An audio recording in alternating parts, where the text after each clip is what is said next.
The Harry Potter film series is a feature film series based on the Harry Potter novels by author J.K. Rowling. The series is distributed by Warner Brothers and consists of 8 fantasy films beginning with Harry Potter and the Philosopher's Stone and culminating with Harry Potter and the Deathly Hallows Part 2. It is the highest-grossing film series in inflation unadjusted dollars, with $7.7 billion in worldwide receipts. Each film is individually among the 50 highest-grossing films in inflation unadjusted dollars and was a critical success. The series was mainly produced by David Heyman and stars Daniel Radcliffe, Rupert Grint and Emma Watson as the 3 leading characters, Harry Potter, Ron Weasley and Hermione Granger. 4 directors worked on the series, Chris Columbus, Alfonso Cuarón, Mike Newell, and David Yates. Production took over 10 years to complete, with the main story arc following Harry Potter's quest to overcome his arch-enemy Lord Voldemort. Harry Potter and the Deathly Hallows, the 7th and final novel in the series, was adapted into 2 feature-length parts. Part 1 was released in November 2010, and Part 2 was released in July 2011. Origins. Late in 1997, film producer David Heyman's London offices received a copy of the first book in what would become Rowling's series of 7 Harry Potter novels. The book, Harry Potter and the Philosopher's Stone, was relegated to a low-priority bookshelf, where it was discovered by a secretary who read it and gave it to Heyman with a positive review. Consequently, Heyman, who had originally disliked the rubbish title, read the book himself. Highly impressed by Rowling's work, he began the process that led to one of the most successful cinematic franchises of all time. Heyman's enthusiasm led to Rowling's 1999 sale of the film rights for the first 4 Harry Potter books to Warner Brothers for a reported £1 million. A demand Rowling made was that the principal cast be kept strictly British, allowing nevertheless for the inclusion of many Irish actors, such as Richard Harris as Dumbledore, and for casting of French and Eastern European actors in Harry Potter and the Goblet of Fire where characters from the book are specified as such. Rowling was hesitant to sell the rights because she didn't want to give them control over the rest of the story by selling the rights to the characters, which would have enabled Warner Brothers to make non-author-written sequels. Although Steven Spielberg initially negotiated to direct the first film, he declined the offer. Spielberg wanted the adaptation to be an animated film, with American actor Haley Joel Osment to provide Harry Potter's voice. Spielberg contended that, in his opinion, there was every expectation of profit in making the film. He claims that making money would have been like shooting ducks in a barrel. It's just a slam dunk. It's just like withdrawing $1 billion and putting it into your personal bank accounts. There's no challenge. In the rubbish bin section of her website, Rowling maintains that she has no role in choosing directors for the films, writing anyone who thinks I could have vetoed him, Spielberg needs their quick quotes serviced. After Spielberg left, conversations began with other directors, including Chris Columbus, Jonathan Demme, Terry Gilliam, Mike Newell, Alan Parker, Wolfgang Peterson, Rob Reiner, Tim Robbins, Brad Silberling, and Peter Weir. Peterson and Reiner both pulled out of the running in March 2000. It was then narrowed down to Columbus, Gilliam, Parker, and Silberling. Rowling's first choice was Terry Gilliam. However, on March 28, 2000 Columbus was appointed as director of the film, with Warner Brothers citing his work on other family films such as Home Alone and Mrs. Doubtfire as influences for their decision. Steve Kloves was selected to write the screenplay for the first film. He described adapting the book as tough since it did not lend itself to adaptation as well as the next 2 books. Kloves was sent a raft of synopses of books proposed as film adaptations, with Harry Potter being the only one that jumped out at him. He went out and bought the book, becoming an instant fan.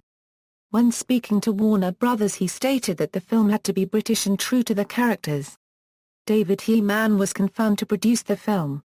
Rowling received a large amount of creative control for the film, an arrangement that Columbus did not mind. Warner Brothers had initially planned to release the first film over the 4th July 2001 weekend, making for such a short production window that several of the originally proposed directors had withdrawn themselves from contention. Eventually, due to time constraints, the date was put back to November 16, 2001. Casting the roles of Harry, Ron, and Hermione.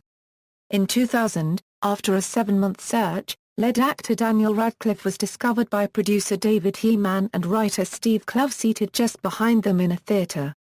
In Heyman's own words, "There sitting behind me was this boy with these big blue eyes. It was Dan Radcliffe. I remember my first impressions, he was curious and funny and so energetic. There was real generosity too, and sweetness. But at the same time he was really voracious and with hunger for knowledge of whatever kind." Radcliffe had already established himself as an actor in the 1999 BBC television production of David Copperfield in which he played the title role's childhood years. Heyman convinced Radcliffe's parents to allow him to audition for the part of Harry Potter, which involved Radcliffe being filmed. Rowling was enthusiastic after viewing Radcliffe's film test, saying she didn't think there was a better choice for the part of Harry Potter. Also in 2000, the then unknown British actors Emma Watson and Rupert Grint were selected from thousands of auditioning children to play the roles of Hermione Granger and Ron Weasley, respectively. Their only previous acting experience was in school plays. Grint was 11 years old and Watson 10 at the time they were cast. Los Angeles Times writer Jeff Boucher, who conducted the above-mentioned interview with Heyman, added that the casting of the three major roles is especially impressive in hindsight. The trio's selection was arguably one of the best show business decisions over the past decade.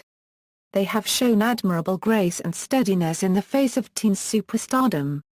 Production. Filming of the series began at Leavesden Studios, Hertfordshire, England, in September 2000 and ended in December 2010, with post-production on the final film lasting until summer 2011.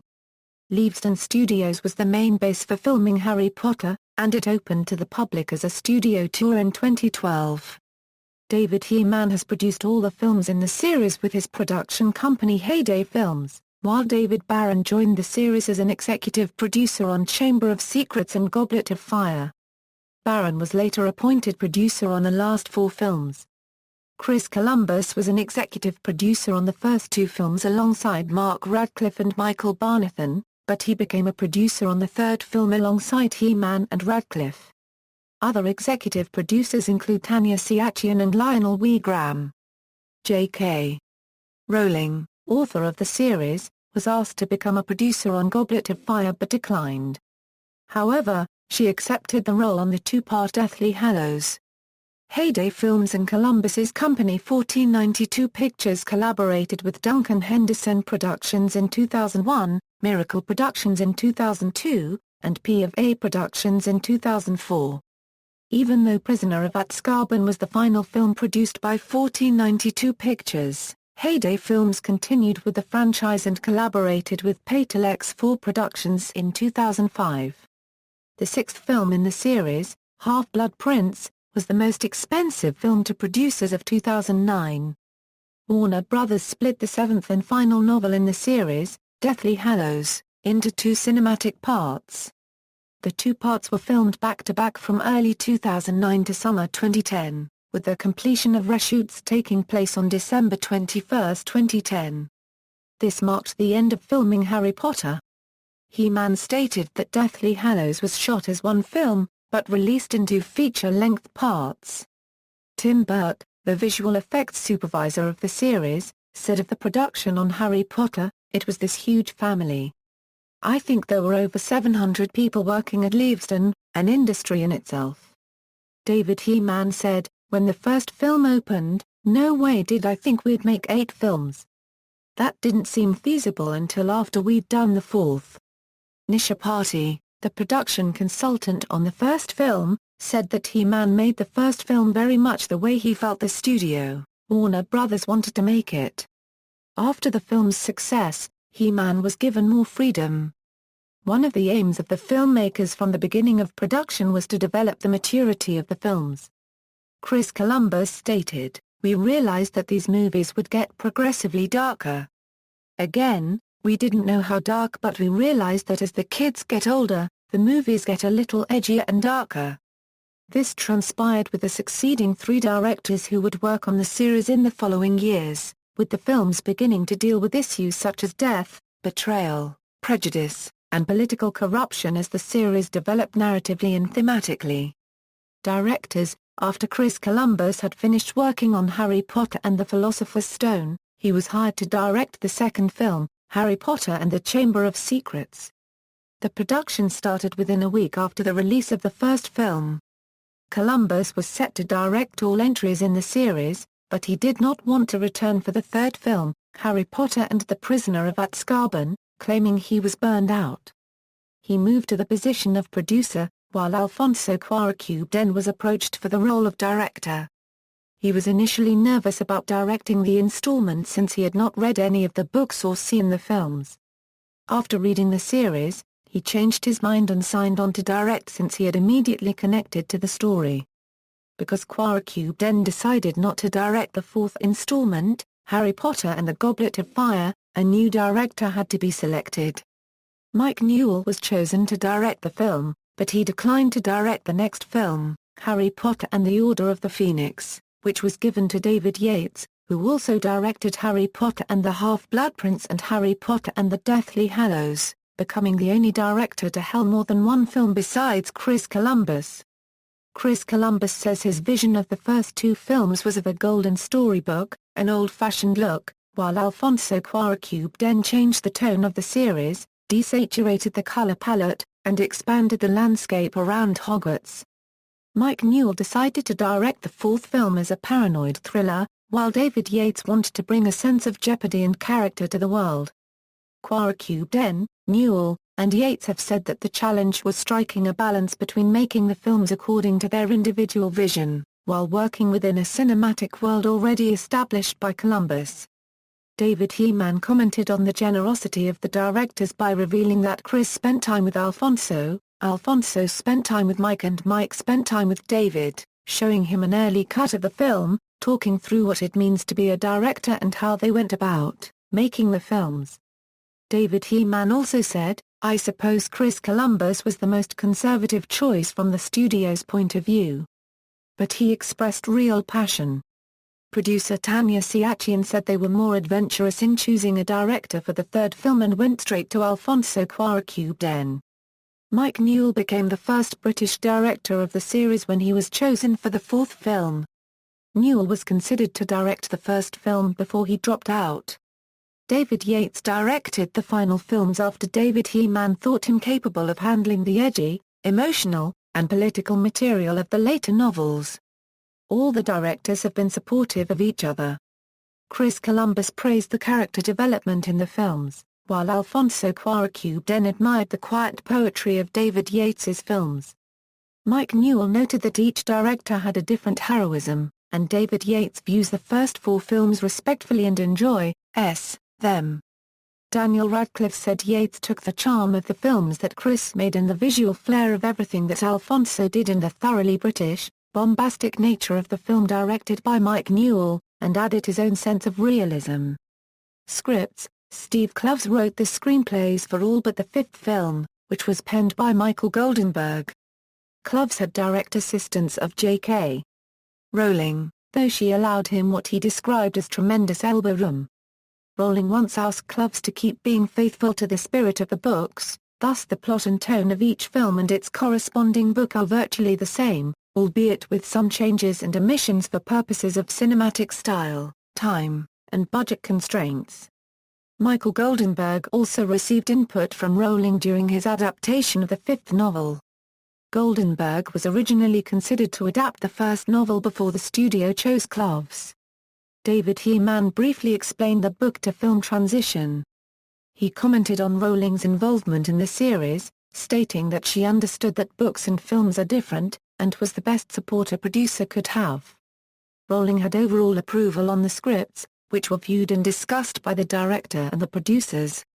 Heyman also said that Kloves was the key voice in the process of adapting the novels and that certain aspects from the books needed to have been excluded from the scripts due to the filmmakers' decision to keep the main focus on Harry's journey as a character, which would ultimately give the films a defined structure.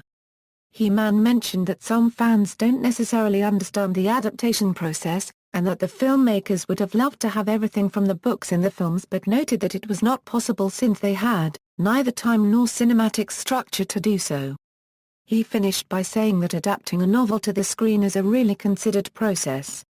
Due to the fact that the films were being made as the novels were being published, the filmmakers had no idea of the story's outcome until the release of the final novel in 2007.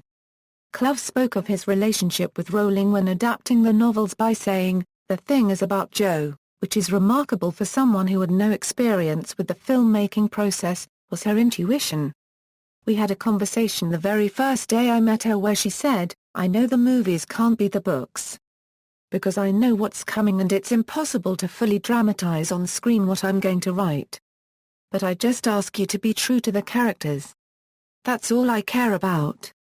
Clough also said, "I don't know what compelled me to say this to Rowling, but I said, I've just got to warn you, my favorite character is not Harry. My favorite character is Hermione. And I think for some weird reason, from that moment on, she sort of trusted me." Cast and crew. Aside from the three lead actors, other notable cast members include Robbie Coltrane as Rubeus Hagrid, Tom Felton as Draco Malfoy, Alan Rickman as Severus Snape, and Dame Maggie Smith as Minerva McGonagall. Richard Harris, who played the role of Professor Albus Dumbledore, passed away on October 25, 2002, causing the role to be recast for the third installment, Harry Potter and the Prisoner of Azkaban. David Heyman and director Alfonso Cuarón then chose Michael Gambon to portray the character of Dumbledore, which he did for all succeeding films. Notable recurring cast members include Helena Bonham Carter as Bellatrix Lestrange, Warwick Davis as Phileas Flitwick, Ralph Fiennes as Lord Voldemort, Brendan Gleeson as Alastor Moody, Richard Griffiths as Vernon Dursley, Jason Isaacs as Lucius Malfoy, Gary Oldman as Sirius Black, Fiona Shaw as Petunia Dursley, Timothy Spall as Peter Pettigrew, David Thewley as Remus Lupin, Emma Thompson as Sybil Trelawney, and Julie Walters as Molly Weasley. The series has seen many returning crew members from various departments, including Tim Burke, visual effects supervisor; Peter Doyle, digital film colorist; Nick Dudman, makeup and creature effects designer; David Holmes, stunt double; Amanda Knight, makeup artist; Stephanie McMillan, set designer; Greg Powell, stunt coordinator; Janie Tmime, costume designer; and Fiona Weir, casting director. Set design. The production designer for all 8 films is Stuart Craig. Assisted by Stephanie McMillan, Craig has created iconic set pieces including the Ministry of Magic, the Chamber of Secrets, Malfoy Manor, and the layout for the CGI Horcrux Cave. Due to the fact that the novels were being published as the films were being made, Craig was required to rebuild some sets for future films and alter the design of Hogwarts. He said, "In the early days, every time you saw the exterior of Hogwarts, it was a physical miniature, which was made by craftsmen and occupied a large sound stage. We ended up with a profile of how Hogwarts looked, a skyline that actually I did a Euro unregistered trademark T design, and it wasn't a Euro unregistered trademark T always satisfactory, and as all the novels got written and movies got made there were new requirements, for buildings. The Astronomy Tower definitely wasn't a Euro unregistered trademark T there originally, and so we were able to add that substantial piece. And in the last film, we needed an arena for the Battle for Hogwarts a Euro the big courtyard outside doubled in size, and if you look at the first movie it wasn't a Euro unregistered trademark T there at all. There were quite some liberties taken with the continuity of Hogwarts. In the last film, Craig used a digital model instead of a miniature to embrace the latest technology. On the method of creating the sets, Craig said he often started by sketching ideas onto a blank sheet of paper. Stephanie McMillan also said that each film always had plenty of new challenges, citing the changes in visual style between directors and cinematographers as an example, along with the developing story in the novels. Due to J.K. Rowling's descriptions of various settings in the novels, Craig noted his responsibility was to place it together. Craig commented on his experience working in the studio environment. Unregistered trademark and the production designer, but on a big movie like Harry Potter one may be responsible for 30 to 35 people. From the supervising art director, and a team of art directors and assistants, to draftsmen and junior draftsmen, and then on to model makers, sculptors and scenic artists. He said, 10 years ago, all the Harry Potter drawings were done in pencil. I would take my roughs and plans and sections and give them to a professional architectural illustrator, who would create concept art using pencil and color wash on watercolor paper.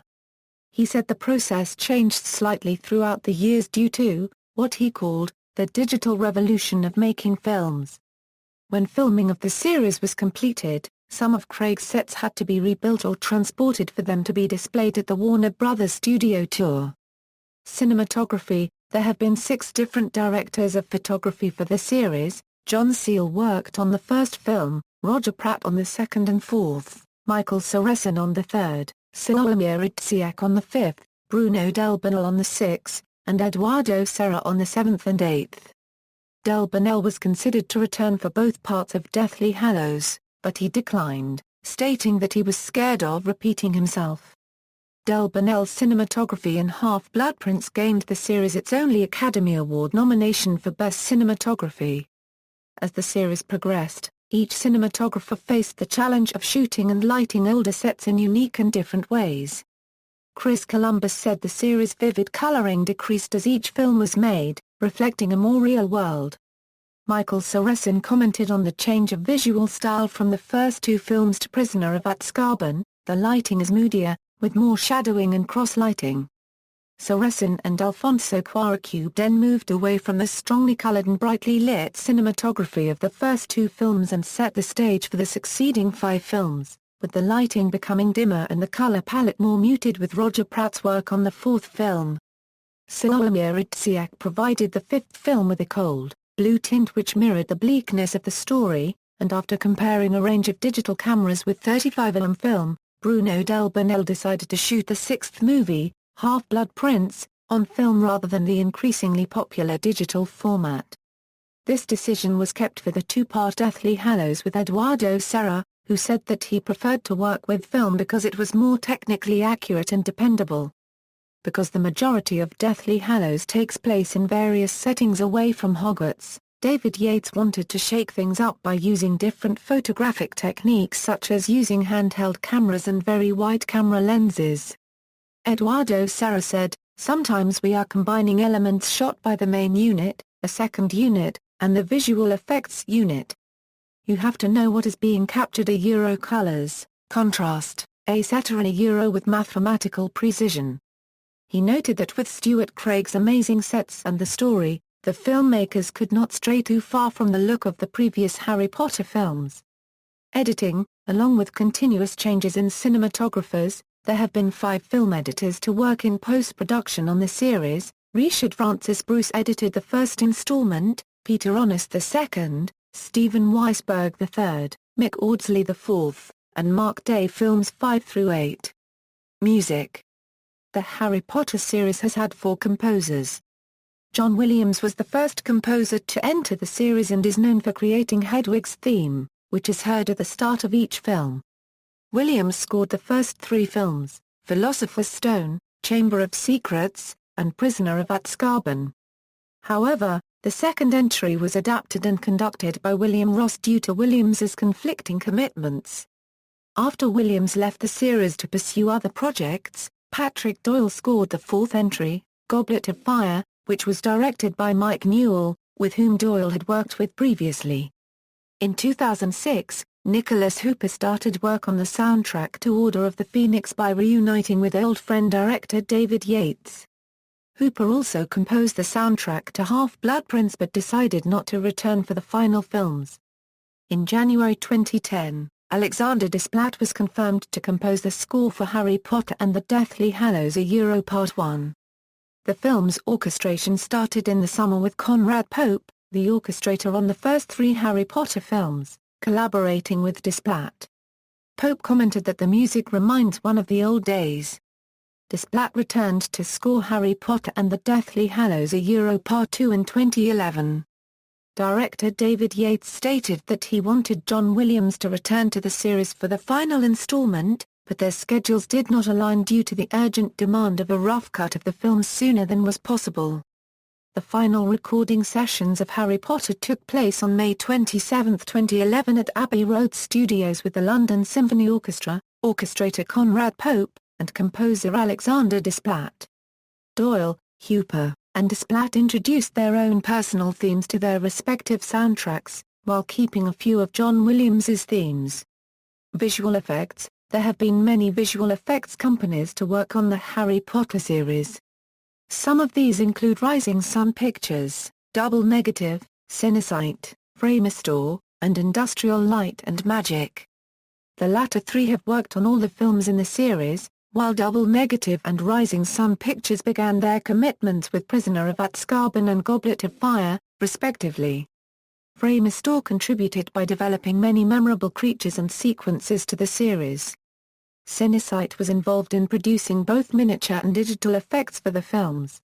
Producer David Barron said that Harry Potter created the UK effects industry as we know it. On the first film, all the complicated visual effects were done on the US West Coast. But on the second, we took a leap of faith and gave much of what would normally be given to Californian vendors to UK ones. They came up trumps. Tim Burke, the visual effects supervisor, said many studios are bringing their work to UK effects companies. Every facility is fully booked, and that wasn't the case before Harry Potter. That's really significant. Final filming. On June 12, 2010, filming of the Deathly Hallows Part 1 and Deathly Hallows Part 2 was completed with actor Warwick Davis stating on his Twitter account, "The end of an era. Today is officially the last day of principal photography on Harry Potter ever. I feel honored to be here as the director shouts cut for the very last time. Farewell Harry and Hogwarts, it's been magic." However, reshoots of the epilogue scene were confirmed to begin in the winter of 2010. The filming was completed on December 21, 2010, marking the official closure of filming the Harry Potter franchise. Exactly 4 years earlier on the day, author J.K. Rowling's official website revealed the title of the final novel in the series Harry Potter and the Deathly Hallows. Plot: Harry Potter and the Philosopher's Stone. Harry Potter is an orphaned boy brought up by his unfriendly aunt and uncle. At the age of 11, half-giant Rubeus Hagrid informs him that he is actually a wizard and that his parents were murdered by an evil wizard named Lord Voldemort. Voldemort also attempted to kill 1-year-old Harry on the same night, but his killing curse mysteriously rebounded and reduced him to a weak and helpless form. Harry became extremely famous in the wizarding world as a result. Harry begins his first year at Hogwarts School of Witchcraft and Wizardry and learns about magic. During the year, Harry and his friends Ron Weasley and Hermione Granger become entangled in the mystery of the Philosopher's Stone which is being kept within the school. Harry Potter and the Chamber of Secrets. Harry, Ron, and Hermione return to Hogwarts for their second year, which proves to be more challenging than the last. The Chamber of Secrets has been opened, leaving students and ghosts petrified by an unleashed monster. Harry must face up to claims that he is the heir of Salazar Slytherin, learn that he can speak Parseltongue, and also discover the properties of a mysterious diary only to find himself trapped within the Chamber of Secrets itself. Harry Potter and the Prisoner of Azkaban. Harry Potter's third year sees the boy wizard, along with his friends, attending Hogwarts School once again. Professor A.J. Lupin joins the staff as defense against the dark arts teacher, while convicted murderer Sirius Black escapes from Azkaban prison. The Ministry of Magic entrusts the Dementors of Azkaban to guard Hogwarts from Black. Harry learns more about his past and his connection with the escaped prisoner. Harry Potter and the Goblet of Fire. During Harry's fourth year, the Dark Mark appears in the sky after a Death Eater attack at the Quidditch World Cup. Hogwarts plays host to a legendary event, the Triwizard Tournament. There is a new defense against the dark arts. Professor Alastor Moody and frequent nightmares bother Harry all year. 3 European schools participate in the tournament, with 3 champions representing each school in the Deadly Tasks. The Goblet of Fire chooses Fleur Delacour, Victor Krum and Cedric Diggory to compete against each other. However, curiously, Harry's name is also produced from the goblet, thus making him a 4th champion, which results in a terrifying encounter with a reborn Lord Voldemort. Harry Potter and the Order of the Phoenix. Harry's 5th year begins with him being attacked by Dementors in Little Whinging. Later, he finds out that the Ministry of Magic is in denial of Lord Voldemort's return. Harry is also beset by disturbing and realistic nightmares, while Professor Umbridge, a representative of Minister for Magic Cornelius Fudge, is the new defense against the dark arts teacher. Harry becomes aware that Voldemort is after a prophecy which reveals, neither can live while the other survives. Therefore, the rebellion involving the students of Hogwarts, secret organization Order of the Phoenix, the Ministry of Magic, and the Death Eaters begins. Harry Potter and the Half-Blood Prince. In Harry's 6th year at Hogwarts, Lord Voldemort and his Death Eaters are increasing their terror upon the Wizarding and Muggle worlds. Headmaster Albus Dumbledore persuades his old friend Horace Slughorn to return to Hogwarts as a professor as there is a vacancy to fill. There is a more important reason, however, for Slughorn's return. While in a potions lesson, Harry takes possession of a strangely annotated school textbook, inscribed "This is the property of the Half-Blood Prince." As romance and hormones lurk within the castle's walls all year, Draco Malfoy struggles to carry out a deed presented to him by Voldemort. Meanwhile, Dumbledore and Harry secretly work together to discover the method on how to destroy the Dark Lord once and for all. Harry Potter and the Deathly Hallows A Euro Part 1. After unexpected events at the end of the previous year, Harry, Ron, and Hermione are entrusted with a quest to find and destroy Lord Voldemort's secret to immortality, the Horcruxes. It is supposed to be their final year at Hogwarts, but the collapse of the Ministry of Magic and Voldemort's rise to power prevents them from attending. The trio undergo a long adventure with many obstacles in their path, including Death Eaters, Snatchers, the mysterious Deathly Hallows, and Harry's connection with the Dark Lord's mind becoming ever stronger. Harry Potter and the Deathly Hallows A Euro Part 2. After destroying one Horcrux and discovering the significance of the 3 Deathly Hallows, Harry, Ron and Hermione continue to seek the other Horcruxes in an attempt to destroy Voldemort, who has now obtained the Elder Wand. The Dark Lord discovers Harry's hunt for Horcruxes and launches an attack on Hogwarts School, where the trio return for one last stand against the dark forces that threaten to rid the wizarding world of non-magical heritage to achieve pure blood dominance. Release: the rights for the first 4 novels in the series were sold to Warner Brothers for £1 million by J.K. Rowling. After the release of the 4th book in July 2000, the first film, Harry Potter and the Philosopher's Stone, was released on November 16, 2001. In its opening weekend, the film grossed $90 million in the United States alone, which set a record opening worldwide. The succeeding 3 motion picture adaptations followed suit in financial success, while garnering positive reviews from fans and critics. The 5th film, Harry Potter and the Order of the Phoenix, was released by Warner Brothers on July 11, 2007 in English-speaking countries, except for the UK and Ireland, which released the movie on July 12. The 6th, Harry Potter and the Half-Blood Prince, was released on July 15, 2009 to critical acclaim and finished its theatrical run ranked as the number 2 grossing film of 2009 on the worldwide charts. The final novel, Harry Potter and the Deathly Hallows, was split into 2 cinematic parts. Part 1 was released on November 19, 2010, and Part 2, the conclusion to both the final film and the series, was released on July 15, 2011.